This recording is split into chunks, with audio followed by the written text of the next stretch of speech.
Why do 30% of travelers experience Apple Pay issues abroad? Let's dive in. First, check for regional restrictions. Apple Pay isn't available everywhere.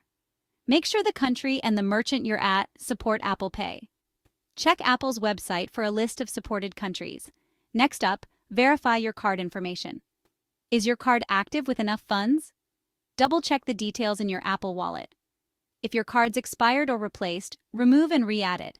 Now let's look at your device and network. Is your iPhone running the latest iOS? Connected to a stable network?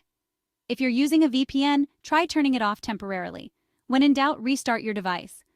It's a quick fix for many glitches. Still not working? Contact your bank or card issuer. They might spot something you missed. Lastly, check for service outages. Apple Pay or your card issuer might be down. Visit Apple's system status page for info. For persistent problems, swing by an Apple store or contact Apple support. Safe travels and happy shopping.